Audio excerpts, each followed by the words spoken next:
Well, welcome back, guys, to our Legacy Leaders series. What is this, our fourth episode now? I believe so, yeah. Yeah, look at us.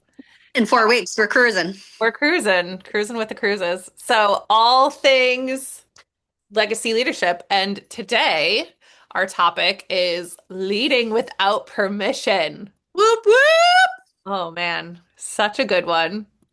Such a I good love one. it. How we can be bold, unapologetic. This is a good Talk, wake-up call for everybody that is looking for approval, right? talk that talk.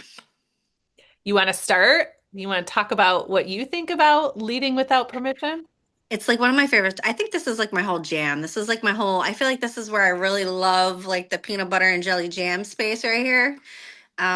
For me, leading without permission is a responsibility for me. I don't even think it's a choice anymore. I feel like it's more of a responsibility because like my legacy depends on that. Mm.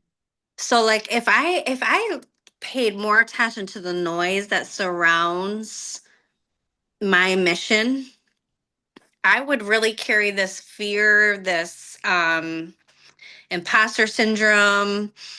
I would be taking these permission slips almost and like handing them out freely. And it's like, no, you are your own permission slip. Mhm. You are your own permission slip. Like, I am not asking for permission. This is not something I'm asking for. This is what I feel like I've been called to do, which is completely different. So it's like, I wasn't asking for permission. And I've actually been given permission to have this calling put over. And the responsibility of that is so energetic to me. And it's so motivating and it's so freeing, like all at once, because we are our own authority. Yeah. And we don't have to apologize for that ever. And I think you're right. Like before this conversation, we were talking about how it's almost conditioned a little bit in the beginning. And it's so true. Yeah. So here's the thing that nobody is going to come and save you and tell you. Right? Nobody's going to tell you. So leadership it isn't granted, right? It's taken. It's you command it. And Mhm. I think most of us, and I know there was a time in my life where I was sort of sitting around waiting for this like invisible committee to just, be like, "Psst, you're good. You can be a leader. You can do it now. You have the skill now," or like tap me on the shoulder and be like, "It's okay. You're You're ready now. allowed." Yeah, and it's like newsflash, those peeps aren't coming. And even if you are in a leadership role in an organization or, you work for somebody else and you're in a corporation or whatever it is in the public side of the world, even when you think that those around you or those above you that you've looked up to for a while or were your mentors or onboarding or whatever, supervisors, managers, all the things, when you think they're going to give you permission to step into your leadership role, they're not. That's not their job. Your job is to step into it and command it. So I think that's something that I kind of learned the hard way in this Mhm. world, which is okay. We all have to sort of navigate our way through some of these things. But if I can save one person from that treacherous sort of discomfort, is that it's on you to take ownership of your leadership and what that looks like. And you can't Drop the mic, girl. Yes, yes, yes, yes. I love it give because it's permission. so true. Because what you're saying is that leadership begins the moment that you say yes. The Mm. moment you say, I'm going first. Yes. I'm just gonna take it and I'm gonna go first. And I love lyrics. I'm a very lyrical person. And one of the lyrics that have always stuck with me is that whoever goes first is the most to get criticized. Mhm. We're the first to get bashed. We're the first to get the arrows. We're the first to lose a lot of people along the way. We're the first to have a lot of comments made. We're the first of sidebars happening frequently. But it's okay because that's the thing about this is that we didn't ask. right? We didn't ask for your permission. And it started the moment that I said, I'm ready to take this on, and I'm ready to do it, understanding that this is all part of it. And we're gonna clearly use our voice to begin this authority. And man, I just think about the moments that I just thought to myself, what is more important to me right now with my legacy? Is it that I just take the reins and I just go first, not knowing all the answers, not knowing all the outcomes, not knowing if I was going to fail, or what other people thought about me, losing some people along the way, the finances that came in, the investment piece of this that I had to invest in, and not really knowing if it was going to work or not. And I had to just deactivate all the noise and activate the legacy and the authority and the permission to myself. And it was beautiful, Erin. And I know that you can relate. It's so beautiful to be able to have this activation where we stop Yeah. doing that. Yeah. So I know we t sort of talked about this when we were brainstorming about ideas that we wanted to bring to the table for women of this level. And really this idea that leadership is energy, it's not a title. And I think Mm, so many of us are like, I know this was me. Once I become a senior social worker, once I become a supervisor, once I become a manager, then things are going to be easier. Then I'm going to have that role. Then I'm going to have that title.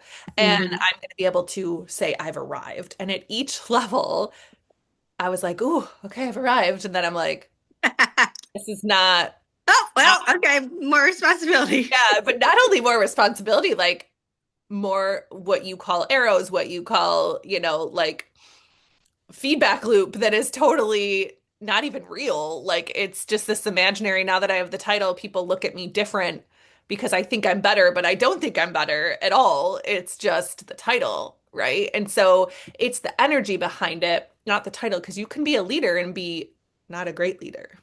Right.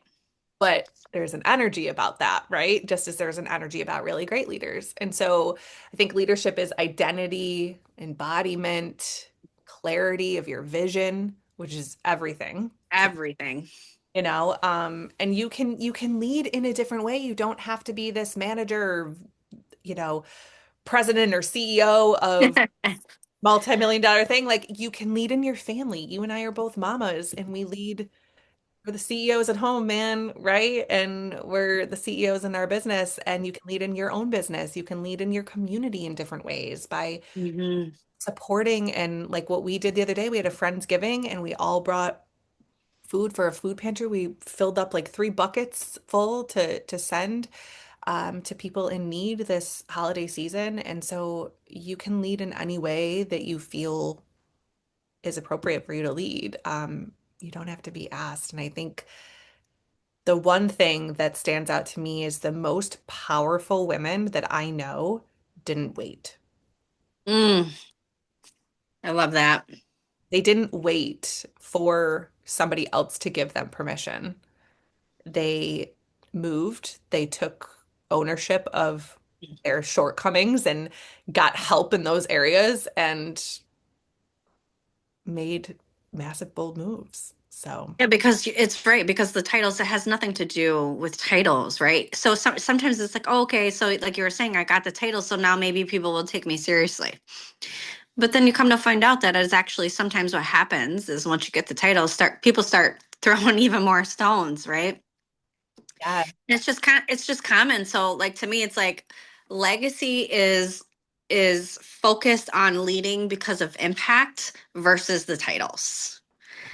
And I think that's the key difference with legacy is that we're leading with really the idea of impact being the core versus like the title of where we're at in a position, right? So I love that you said that because it's so true. It's not a position, right? It's an action. And it's really fiercely stepping into the responsibility of that. And you're right, they typically go first, they typically go bold, they typically take it, and you're just like, whew, who's that, right? Because there's this energy that wraps around that, and you want to know more about what it is they're doing and how they're leading and how they're stepping. And I encourage people to think about that, to search that, to really think about like what is the mentoring around legacy leaders that you follow, Mhm. or like in your friend group, who's the one that is got this energy of leadership that is, coming off of their skin. Like you can feel the aura around them, that they were just born to do that and do it well, like you said, because it's true. Some of them don't do it well. But I would think, the mentoring piece of this is like, it's critical for the legacy piece of this, because the way that I do it is we almost have to humble ourselves as leaders and just understand that there's always somebody out there that we can learn from how to do it better. And I Mhm. think that's one of the biggest tools to this, is that mentorship piece of this. Like, who are you looking up to? Who are you watching? Who are you following? And just having like someone that does it and does it well, that you can watch and learn from, and say, wow, I really love how they did this, and I would like to do it different here. And understanding that everybody has their own strengths and things, but there's a lot of really great things that come from leadership, right? It's literally, it's so visible, and it comes in hot when it's visible, and it's like you can't help but look and help but poke. And that's what we're hoping for legacy leaders, is that we fill this room full of girls who are just like that. They carry this aura of like that legacy, that hunger, that transparency, that authenticity, that we're not perfect. We're not going to play pretend, but we want to authentically like lead well and want to do it better, right? Yeah. And I think it's a mindset shift. So, I mean, let's talk for just a Mhm. couple minutes about that mindset. I mean, I can look back at so many seasons of my life, even as a little kid, looking up to my parents, right? When we're so little, our bubble is like our home, right? And then we go off to maybe daycare or school, and like our bubble gets a little bigger. And then as we get older and older, then it becomes like the whole world, as we become adults. But at the young season of life and being a child, like we look up to our parents or those who are raising us. And that's the only leadership we really understand at that time, Mm. And so we're programmed, I think we're subconsciously programmed that leadership is supposed to look a certain way. Especially if you live in a home where it's like traditional 9 to 5 jobs and like, blue collar, like punch in, punch out kind of thing, and like life is a grind. And, we get really programmed of what leadership looks like, of just sort of surviving and that kind of thing. And then when we're able to go through certain seasons and hardships on our own, and we have to lead ourselves through some of that, we then can choose, oh wait, leadership can look different. And I don't think these are conscious conversations we have with ourselves, right? Definitely wasn't for me until, the last few years of really shifting from being in the public world and being a social worker and a manager of a team, and then sort of recreating myself into saying I want to own my own business and I want to lead differently. I don't want to be in the confines of what this is telling me it needs to look like, because it got to a point where that didn't feel good and I knew Mhm. that I could lead differently. But sometimes we're so hardwired. I think for me, it was about legacy, and it was about realizing that, and I've shared this a lot, but I had a coworker tragically pass away, and we were so alike and our lives were so parallel.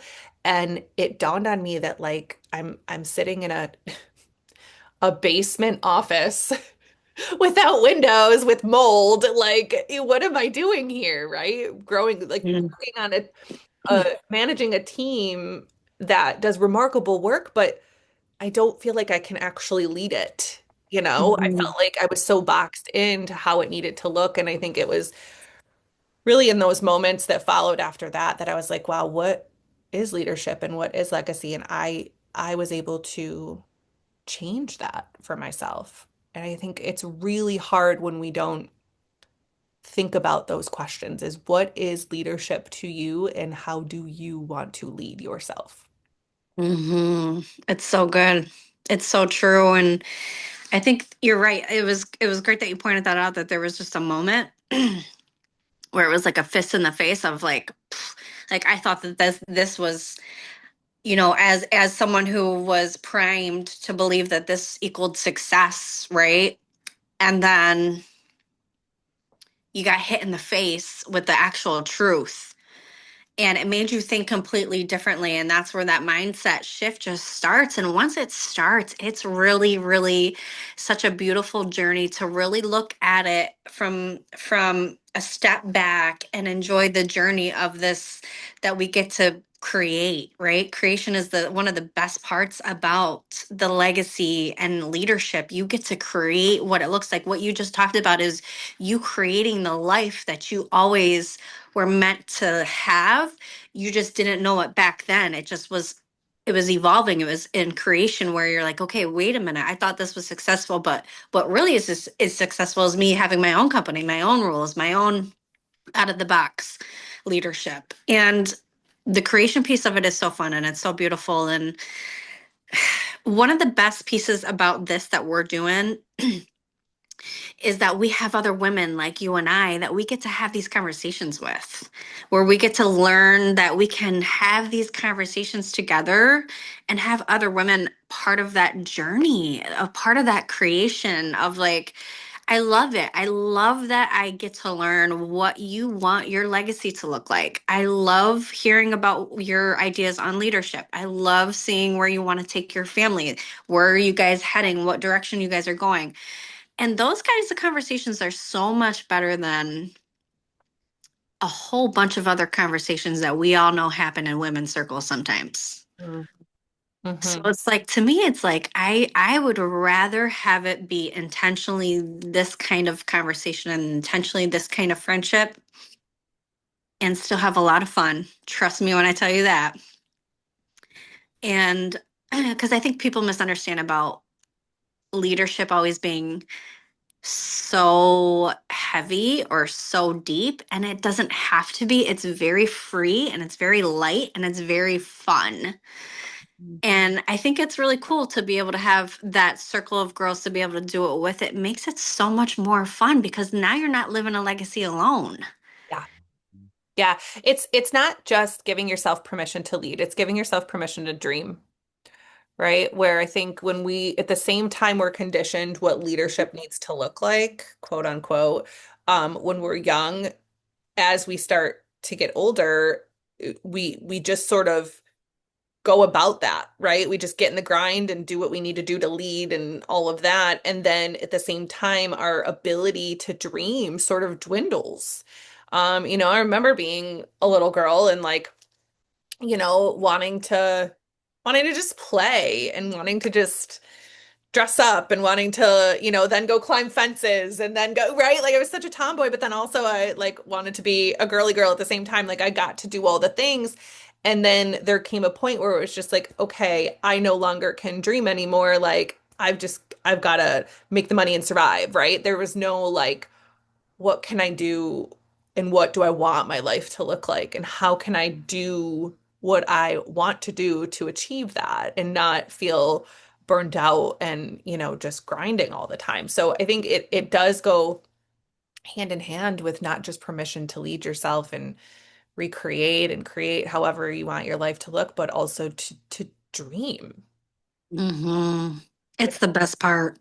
Yeah, we forget is really part of the vision casting. And I know it's a little bit woo and all of that to create vision boards and do all of that. But when you're doing it from the right energy, when you're doing it from that energy that we talked about in as a positive leader, it's commanding that, it's owning that. And then you step into that and you're like, no, these visions are going to come true. These are my dreams. It's a matter of time. And how can I execute that to make sure that I achieve those dreams, and the sky's the limit, you know? And that's the whole thing is we take the roof off of that thing. Hmm. And it just turns into just a dream of um women coming together, but then it actually it turns into actually reality. Yeah. So Yeah. the dreaming is so fun to do it together, but then watching it come to reality together. Like like I have been working on a documentary behind the scenes since Italy Yeah. last two Italies ago. Hmm. And now I'm finally finishing this thing up in Mexico. And I've been dreaming about this for a really long time. You're about to be on the ship when I'm about to close this up and go on to the next part of this dream. And you get to be there with me to see it come true. And I gotta tell you something. Celebrate that. Yeah. I mean, the fact that I have the girls with me on the ship to be able to see it happen live for me, it brings the bond closer, I feel like. Because it's like you were with me now. You were with me now when some of it became reality, you know? And like seeing that from both ends and seeing that within a group and seeing that and being a part of each other's journey together, like where we can clap for each other along the way. Like for your retreat. Your retreat was I was in the room. I got to see you have your retreat and see you run your retreat. And I think it's a different kind of friendship when we're a part of those big things because we're dreaming together and then we're executing together and then we're winning together and celebrating together. And I think that's like a huge. Yeah, there's no leapfrogging, there's no competition. It's being able to dream. Our dreams can be different, but we can encourage that difference because we need both of them. You know, we need both the dreams to sort of create all the things we want. So I think it's just, man, give yourself permission. Give yourself permission to dream, give yourself permission to lead yourself, lead your family, lead whatever it is that you feel like you need to lead today. But yeah, I think so. Just to kind of wrap up, deciding you're a leader, like that's your identity, right? Like just make that decision. I am a leader. No more, I'm going to be a leader when I get this promotion, or I'm going to be a leader when I'm a mom, or I'm going to be a leader when I'm no, I'm a After I get my degree and yeah. No, I'm a leader today. I am a leader. If anything, I lead myself throughout the day. If you can just get on board with that. And then stop asking the wrong people for permission and for approval, right? I don't need your approval, Des. You don't need mine, but we share each other's ideas and visions. And there are times that I will come to you and say, "Hey, I got this idea and I'm feeling something about it," right? And we bounce things off of each other, not for approval, not for validation, just for support. And those are the people we want in these legacy leader groups. Those are the women we want a part of each other to just support each other's idea, you know, because sometimes I will say, I need your feedback, or sometimes I will just say, hey, I just want to tell you this, right? So we need that. But own your voice, own everything about it, the good, the bad, the ugly, own it. That's the first, it's the first part to really growing inside your leadership is being able to own that if something negative comes from whatever you're trying, like it's a lesson, right? So, um, and then just expect the discomfort. it's a good one. Yeah, it's uncomfortable to be a leader because when you're owning that you're a leader, that means that you're going to take chances on yourself. And it's Yeah. right. It's always, I think it's important. I think it's important to be uncomfortable. I feel like it's the key thing. It's like, man, when you think about legacy, it should make you a little uncomfortable for sure. It should. It should. And I think about it and it's like, man, I just keep seeing the pieces coming together and it's like, we never knew that these were the pieces. 5 years ago, we never knew that these were part of the pieces and now here we are. I was working in a basement office with mold, literally. Oh man. Yeah, I mean, I started popping around every high school, every middle school, every elementary school. I was working in many schools at once. It was a lot of it was a lot of hopping around everywhere. And now it's like, it's really cool. I can do this from anywhere. And it just has given me more freedom in that way. Which is really cool because that's exactly what this does, right? Legacy creates a lot of really cool things in families. And one of them is freedom in a lot of ways. And so we want to encourage everybody to think about legacy leaders. If you're looking for this kind of vibe, this kind of energy, this kind of group where we can have these kinds of conversations openly, authentically, and for each other, this is the group that you want to check out. We are still looking for some founding members, so take a look at legacy leaders, and we look forward to seeing who it is that's going to be around this table next. Yeah. Remember, our next episodes, we will feature some of the founding members that are already coming into our legacy leadership. And I'm excited for those conversations because they're going to bring a whole new level of energy and more to come in the new year on some of these other topics. But let us know what else you want to talk about. We have a whole list of things on how to grow as women in leading ourselves and leaving a legacy. And we want to be able to share that with each other and with you guys. So thanks for being here and until next time, guys. See ya.